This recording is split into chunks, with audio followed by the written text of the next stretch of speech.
passible de mort et les encens n'avaient pas cette odeur très bonne. Et pourtant, celle qui amenait, qui complétait les 11 encens, c'était celle qui sentait le plus mauvais. On dit ça ressemble au Ham Israël. Parfois, on va voir un juif de l'extérieur et on va se dire, celui-là, il a l'air à la panim. Comment tu veux que la Géoula, elle arrive avec ce style de juif? Et bien justement, Akadosh Baruch Hu, il dit, moi je vois ce juif-là comme ça, mais je ne sais pas ce qu'il est venu amener dans le monde. Peut-être qu'il est venu amener quelque chose que je ne comprends pas, que je ne sais pas. Et Akadosh Baruch Hu, il dit, j'ai besoin aussi de ce juif-là. Je ne peux pas le mettre à l'extérieur. Rabbi Shimon ben Khalifta disait, dans l'explication qu'on dit dans le Gomel et dans les Télim de David Ameller, Ma Ashiv la Hashem, Kol Tegoni Alay. Qu'est-ce que je peux donner à Akadosh Baruch Hu avec tout le bien qu'il me fait? Il dit, la seule chose que je peux amener à l'autre, c'est Ahava la Zulat. C'est l'amour que je peux prodiguer aux enfants d'Akadosh Baruch Hu. C'est faire le shalom entre deux personnes. C'est la seule chose, parce que concrètement parlant, qu'est-ce que je peux donner à Akadosh Baruch Hu? C'est éviter les conflits. Il faut éviter. Il y a des gens qui adorent les conflits. Ça les remplit d'avoir de quoi raconter tous les potins qui se passent à Natania, à Natsissan, à Poleg. On s'en fout. Ça apporte rien. Quand quelqu'un il est engagé dans le projet de la Géoula, il n'a pas le temps de parler de Jean, Paul, Pierre, Jacques. Ça ne m'importe pas, à moins que je peux faire quelque chose. Si je peux agir et faire le shalom, alors oui. Mais sinon, ça apporte quoi? Ça va m'apporter quoi concrètement? Alors concrètement parlant, comment on arrive au shalom? Il y a plusieurs chemins. Premièrement, c'est apprendre à dire shalom à chaque personne. Moi je me rappelle, j'avais une voisine qui habitait en face de chez moi. Tous les matins je faisais la marche et tous les matins je lui disais Boker Tov et tous les matins elle tournait la tête. Alors à un moment, tu sais, ça te monte les nerfs là comme ça. À un moment je dis attends, peut-être que je lui ai fait quelque chose. Et je me rappelle, je faisais la marche avec ma fille. Et ce matin, là je lui dis Boker Tov et elle fait comme ça. Elle tourne la tête. Et là j'ai pas pu, je suis partie la voir, je lui ai dit écoute, je peux te parler 2 secondes? Elle m'a dit non, je suis pressée. Je lui disais Rak Shnia, 1 seconde. Elle m'a dit quoi? Je lui ai dit tu te rends compte que ça fait 2 ans, tous les matins je fais la marche, tous les matins je te vois, tous les matins je te dis Boker Tov. J'ai quitté la France, je suis venue m'installer en Eretz Israël, à Beitar Illit, dans une ville de chant religieux. Quand on dit shalom à quelqu'un, on n'a pas le droit de lui voler son shalom. Parce que dire shalom à quelqu'un, sourire à quelqu'un, c'est activer 26 membres de sa bouche. Et 26, c'est le Shem Havaya d'Akadosh Baruch Hu, Yudke Vavke. Et quand je te dis shalom, que tu ne me rends pas mon shalom, c'est comme si tu volais quelque chose à Hachem. Je t'ai fait quelque chose? Elle m'a dit non, quand tu fais ta marche, moi je fais mes birkot hashachar. Je lui ai dit, mais c'est là, tu peux juste me faire un mouvement de la tête, pas tu tournes la tête. J'ai quitté la France pour ça, une des choses, j'habite en Eretz Israël. Tu peux pas me tourner la tête comme ça. Le lendemain, alors ma fille évidemment, 14 ans, les efadichot, les ébouchottes, le lendemain, je la revois, elle vient me dire Boker Tov. C'est elle qui est venue. La Gdim, Shalom, les Chavero. Être toujours le premier à dire bonjour. Et pas se dire ah non, d'abord j'attends qu'elle me dise bonjour. Hein. Si elle me dit pas bonjour, moi je lui dis pas bonjour. On n'est plus en gamme. C'est pas grave, c'est pas grave, c'est pas grave. Toi, tu as fait ta mitzvah. Elle t'est comptée comme ta mitzvah. C'est pas grave, c'est pas grave. Passe ton chemin. Tu sais, un jour, tu peux pas savoir. Il y a parfois des gens, un jour, ils vont se réveiller, ils vont dire shalom. Et toi, c'est pas grave, tu le fais pour Akadosh Baruch Hu. Qu'est-ce qu'Hachem attend de moi? Toi, tu as toujours se poser cette question. Il y a une fameuse histoire que peut-être vous avez entendue. Il y avait un homme. Alors, une chose qu'il faut faire hyper attention, à dire shalom, les shomrim, ceux qui font la sécurité, dans les canyons, dans les immeubles, dans les hôtels. Ce ne sont pas des caméras, ce sont des êtres humains. On doit s'arrêter, par exemple, en descendant Kriyat Sainte, il y a des shomrim maintenant, il est sous son petit parasol, Shrana Tamout, nous on n'en peut plus, on a été Noël de bain, et le bonhomme il est là à observer. On peut s'arrêter, on n'a pas besoin de faire la discussion avec lui parce que c'est un homme, mais s'arrêter 3 secondes et dire shalom. Moi, par exemple, au sport, là où je fais le sport à Beta, il y a une femme, tous les matins, qui vient, on s'est plaint pendant plein de temps parce qu'ils ne nettoyaient pas la salle de sport. On leur disait, c'est pas sain. Maintenant, il y a une dame religieuse qui vient et qui nettoie la salle de sport. Maintenant, je me mets 2 secondes à sa place. Zélo Naïm, quand tu vois tous les gens qui sont en train de courir, elle nettoie les toilettes, elle balaye. D'aller la voir 3 secondes et de lui dire Toda Rabba, merci que grâce à toi, on rentre dans une salle. Et elle a commencé à me dire, tu sais, c'était pas propre quand je suis arrivée, je sentais comme si que c'était 3 secondes. On rentre dans un canyon, dire shalom à un chômeur, ça prend 3 secondes. C'est pas quelqu'un d'inexistant. Et il y a cette fameuse histoire d'un homme qui, tous les jours, il travaillait dans les binyanim de Strauss. Et tous les jours, il rentrait là-bas. Et tous les jours, il disait Boker Tov. Et quand il repartait, il disait Laïla Tov. Et un jour, il rentre, Boker Tov. Au moment de fermer l'immeuble, le chômeur, il dit c'est bizarre. Il n'est pas venu me dire Laïla Tov. Alors qu'il a l'habitude de me dire tout le temps Laïla Tov. Et il est parti vérifier dans l'étage où il travaillait. Cette fameuse personne, elle s'était enfermée, la porte du congélateur s'était refermée sur lui. Et il était en train de taper, il était en train de congeler. Son shalom lui a sauvé la vie. Son shalom, il n'aurait pas dit, il aurait fermé le binyan, il serait mort de froid. C'est-à-dire que le shalom, la personne qui est en face de toi, tu sais Ruth, tu as l'impression que ton shalom, il vaut rien. Mais ne crois pas. Les gens parfois, ils attendent ton shalom. Même s'ils ne vont pas te le rendre pour X et Y raison, mais le shalom d'une personne, parfois il peut redonner de la vie à quelqu'un. Montrer les dents blanches. Alors, si on n'a pas les dents blanches, c'est bon, je suis gentille, c'est pas grave. Mais faire un grand sourire franc et beau à quelqu'un en disant Boker Tov. Et ça commence par qui? Par soi et par Hachem. Le matin en se levant, en disant Boker Tov Abba. Se regarder dans la glace, c'est pas se dire oh, c'est quoi cette tronche? Oh, j'ai un nouveau truc. Oh, la tête. Oh, mes trucs, ils ont bougé. Oh, maintenant, j'ai un nouveau grain de beauté. J'ai vieilli. C'est quoi ce truc-là qui sort? J'ai mal dormi. Être capable de se dire Boker Tov, Myriam. Comment tu vas aujourd'hui? Tu peux dire bah, la panine, ça va pas du tout. Ou bien Baruch Hashem, j'ai bien dormi. Ou j'ai mal dormi. Grave. La deuxième chose.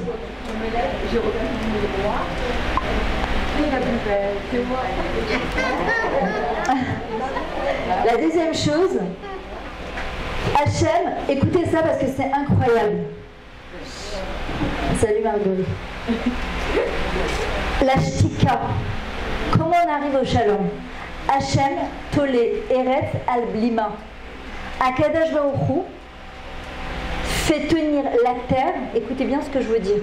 Al-Blima, pas Bima, c'est comme ça qu'on dit, mais Blima.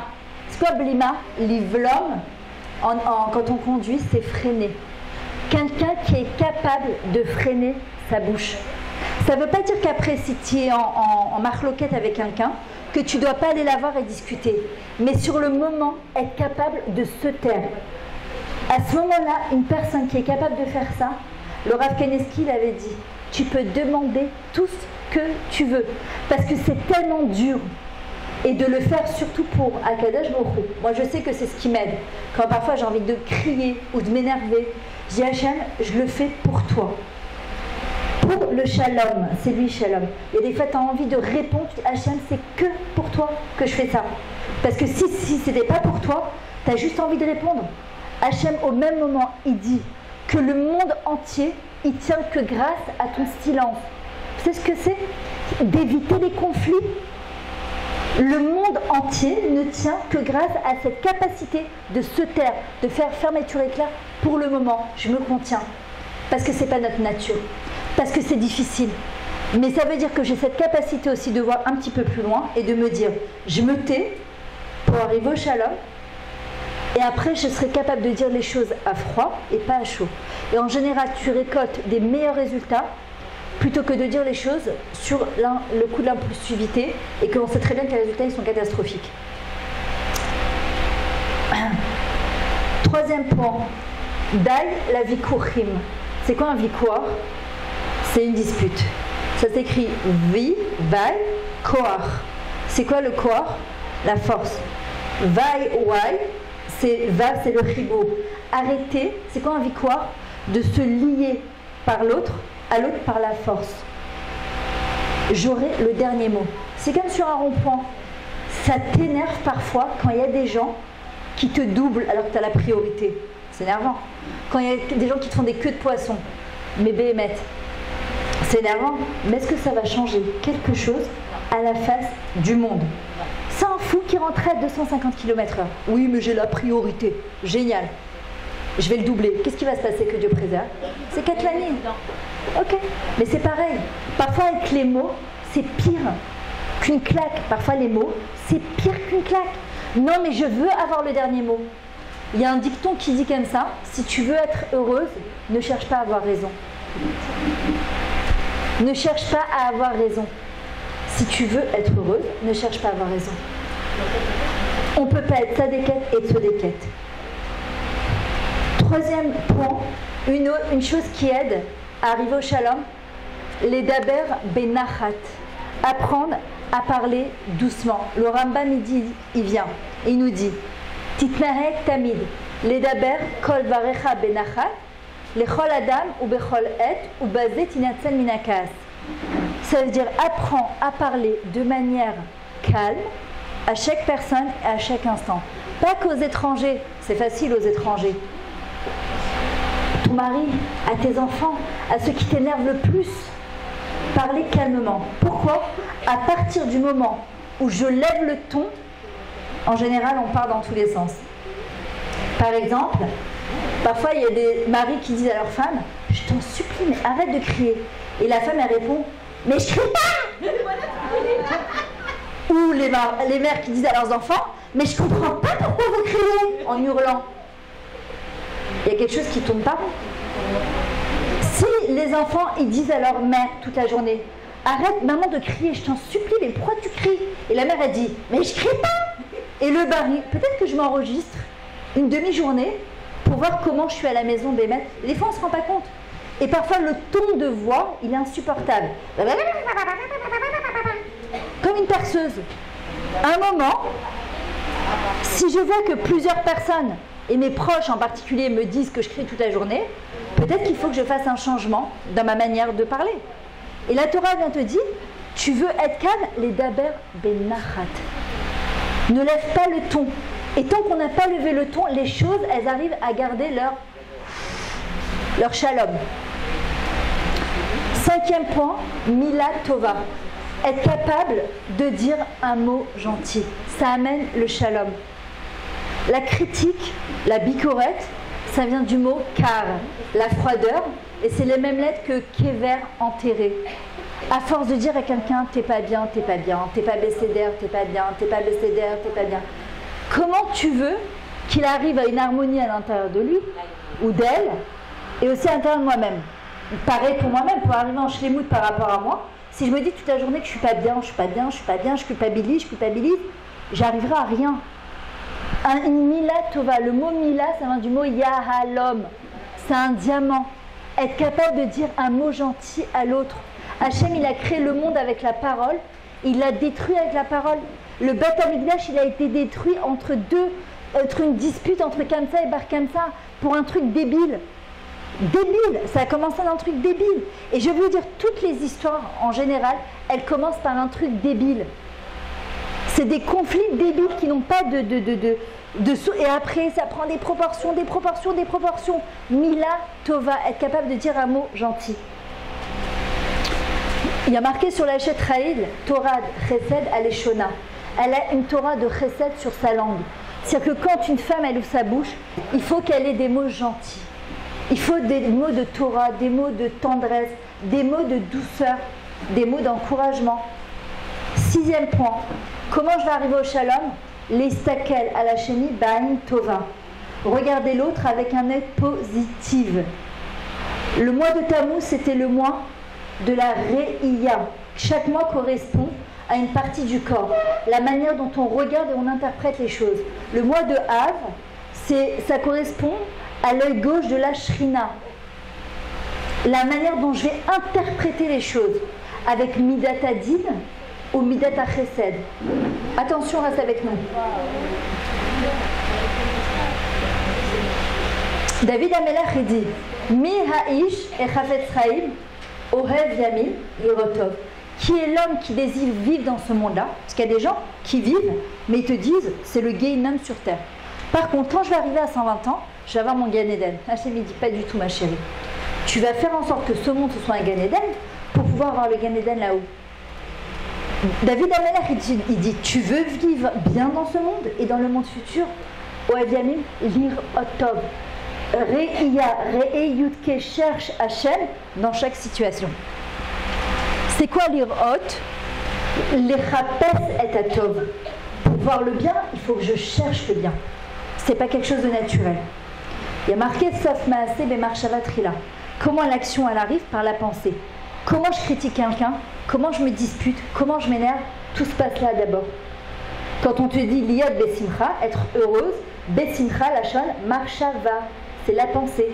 C'est-à-dire, je suis heureuse de là, je suis triste de là. Je juge mal de là, je pense mal de là. Je suis Béchalom d'ici, c'est pas là. C'est d'abord là, parce que j'ai observé une situation. C'est quoi la gravité du Lachon Hara? C'est que j'interprète une situation en disant qu'elle est vraie selon mes yeux à moi. Mais si j'avais toute la situation de A à Z, je me dirais, waouh, si j'avais compris, si j'avais su. Molichim et Adam bederer sherotze lelechba. Masechet Makot. Brachot, Makot, je m'en rappelle plus. Bref. On accompagne une personne dans le chemin qui décide d'emprunter. Ça veut dire qu'une personne qui est rodéfet achari shalom, qui poursuit le shalom, Akadosh Baruch Hu lui donne tous les moyens pour y arriver. Quelqu'un qui cherche les noises, il va les trouver. Et j'ai vu les gens qui cherchent les histoires, mais alors ça devient des Pierre Balmain. Ils vont te dire, alors là, il m'a fait, et tu sais quoi, mieux que ça. Et quand je suis partie dans ce mariage, elle m'a pas invitée, on m'a assisté. Et quand je suis partie à la Brit Mila, on attire à soi ce sur quoi on est concentré. Si je suis concentrée sur le shalom, j'attire à moi le shalom. Si je suis concentrée sur les histoires, Hachim va me donner toutes les isdamnuyot, toutes les opportunités pour être dans l'histoire. 7e point, élever kol adam les kavsrout. Apprendre à juger kol ha-adam, chaque personne, les caves zéchout, de lui donner des circonstances atténuantes. C'est tellement difficile. Parfois, tu as des situations, et ça m'est arrivé il y a 2 semaines, dans un cours où j'avais posé des livres, et je me suis retrouvée, et une personne qui a pris des livres, qui les a payés, et je me suis retrouvée qu'il manquait 2 livres. Et dans ma tête, je ne pouvais même pas imaginer que dans un cours de Torah, quelqu'un me prenne un livre de Torah sans le payer. Alors je me suis dit peut-être qu'elle ne savait pas, peut-être qu'elle pensait ça distribuer, peut-être... Ben non, je vois le sac grand ouvert avec les livres dedans. Tu sais comment il a fallu que je dis à Hachem, écoute, je ne veux même pas penser une seconde, Chas Shalom, qu'il y ait une personne d'ici qui a pu l'apprendre. C'est sûr qu'elle n'a pas fait exprès, ou j'ai mal compris, ou... Et j'étais là, je dis à Hachem, je t'en supplie, aide-moi, comment je peux faire pour jouer? Et en plus, c'est pas mes livres, c'est à mon fournisseur, c'est-à-dire que je les paye. Il faut que je les... J'ai réfléchi, je suis descendue dans la voiture parce que je voulais pas mettre mal à l'aise aussi la personne. Comment je vais formuler de manière à ce qu'elle ne pense pas que Chas Shalom, je la soupçonne d'avoir pris que Dieu préserve. Ben sauf, j'ai appelé la maîtresse de maison et je lui ai posé la question.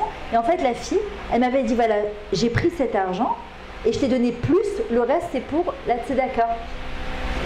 Et donc je me suis dit, peut-être que dans ça, elle avait calculé. Alors je lui ai parlé au téléphone, je lui ai dit, est-ce que... qu'est-ce que tu as pris exactement? Elle m'a dit j'ai pris celui-là, celui-là et celui-là. Mais moi j'avais pas noté, je savais pas qu'elle avait pris.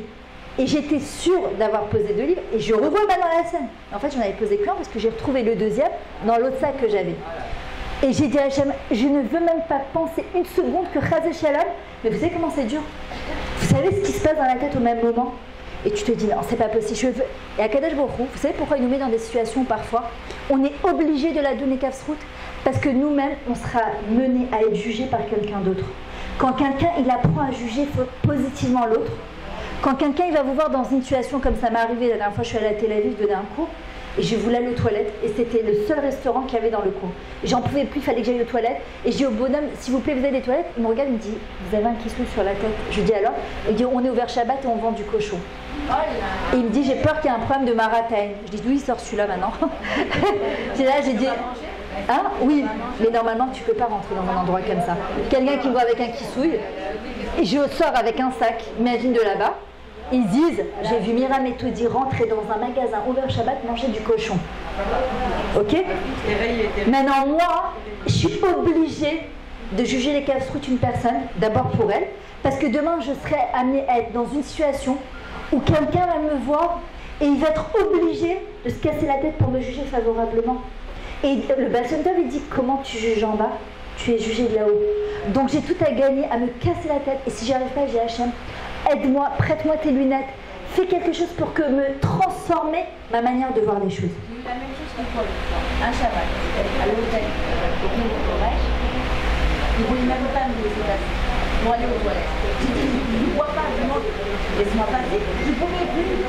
C'était un Shabbat. Et il t'a pas laissé? Il m'a pas laissé. Il m'a pas laissé à qui il m'a pas laissé dans un restaurant. Ah mais moi c'était un restaurant plein milieu de Tel Aviv, mais bon c'est pas grave. Pas cher. Dis-toi qu'il a bien fait son travail. Apparemment, ils sont obligés de laisser rentrer que les gens qui font partie de l'hôtel, sinon ça devient de la débandade. Maintenant, 8e point, apprendre, et on va terminer avec 2 points pour passer à la frachetrala. Les hitpayes ma'er. C'est quoi les hitpayes ma'er? Apprendre à se réconcilier rapidement. Il y a des gens, alors je vais vous dire, les gens qui sont très impulsifs, ils font très vite le shalom. Parce qu'ils ont évacué, ils t'ont envoyé une bombe dans ta tête, et après ils te disent, ah ça va, tout va bien. Et là, tu es là, tu te dis, attends, c'est une blague. Mais ils ne font pas exprès. Comme ils n'ont rien gardé à l'intérieur d'eux, il n'y a rien qui est pourri de l'intérieur. Mais en tout temps, ils t'ont bien mis à plat. Par contre, les gens qui ont de la retenue, ils ont plus de mal à pardonner. Pourquoi? Parce que ça restait en travers de la gorge. Donc, c'est très important d'apprendre aussi à faire la paix rapidement. Pourquoi? Parce que quand je laisse les choses s'envenimer, pourrir, ça prend des proportions énormes. Et après, tout ce qui va se passer par la suite avec la même personne, je vais mal l'interpréter. Alors que si, justement, j'arrive à juger favorablement une personne, je vais m'obliger après à parler avec la personne pour essayer de faire le shalom avec cette personne. Il faut se rappeler que être une personne arzari, c'est quoi arzari? Cruel, c'est voir l'autre arzav, mon frère comme un étranger. Il faut savoir une chose, quand il y a un juif qui est en peine, qui est peiné, Akadosh Baruch Hu, il a de la peine aussi. Quand un juif il est béchalom, il cherche à faire le shalom, Hachem aussi il est béchalom avec cette personne-là. Quand un juif il est bessimcha, Hachem il est bessimcha avec cette personne-là.